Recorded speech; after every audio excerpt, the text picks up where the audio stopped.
मुझे वॾो बिरादर जेको 1984 खां ही शुरू थियो भाउ जो मातम। तॾहिं कुछ काफ़ी थोड़ा माण्हू हूंदा हुआ।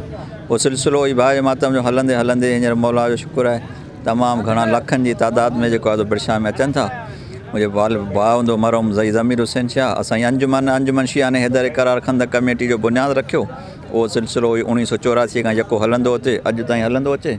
बाक़ी जेका थी भाउ जेको जेका चर खोटींदा आहियूं उहा 24 फुट जी हूंदी आहे ऐं उन जो काठ आहे उहो तक़रीबन 90 या 100 मण असीं ॿारींदा आहियूं। जेको आहे सुबुह जो 10-11 बजे ॿारींदा आहियूं, राति जो 1 बजे ताईं उनखे ॿारींदा आहियूं।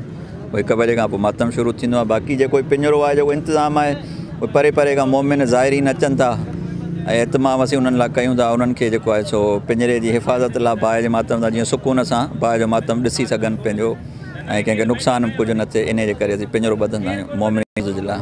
पंहिंजी अंजुमन जो हिकिड़ो पंहिंजी कारकर्दगीअ जे हिसाब सां असांजो सिस्टम रखियलु आहे त जेको अंजुमन में वधीक कमकार कंदो आहे, जेको ताउन कंदो आहे, जेके असांजा मोमिन अंजुमन जा जेके पंहिंजा मेंबर आहिनि, असीं उन्हनि जा नाला कुड़नि में विझंदा आहियूं।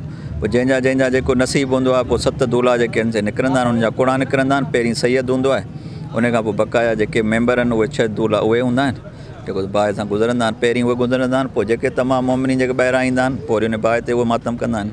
परे परे खां मोमिन बि अचनि था, उन्हनि जो पंहिंजो अक़ीदो आहे, मौला जी ज़ात खां सुवाल कनि था, पंहिंजी हाजत जेका तलब कनि था उते पंहिंजूं मुरादूं कनि था। उन्हनि जूं मुरादूं मौला पूरियूं करे थो। इन करे वरी उहो हर साल जेको आहे सो पंहिंजे पुश्त ब पुश्त उहे ड्यूटियूं उन्हनि में हलंदियूं रहनि थियूं ऐं उहे हलनि पियूं। मौला उन्हनि जी पूरी करे थो। उन्हनि जा मौला में अक़ीदो आहे, मौला शहंशाह आहे, उहे पूरियूं कंदा, मुरादूं खणी वञनि था। उन्हनि जा मुरादूं पूरियूं थियनि थियूं त वरी हर साल वरी पंहिंजी ड्यूटी ॾियण ते अचनि था। सॼी सिंध मां माण्हू अचनि था, तक़रीबन सॼे पाकिस्तान मां माण्हू अचनि था।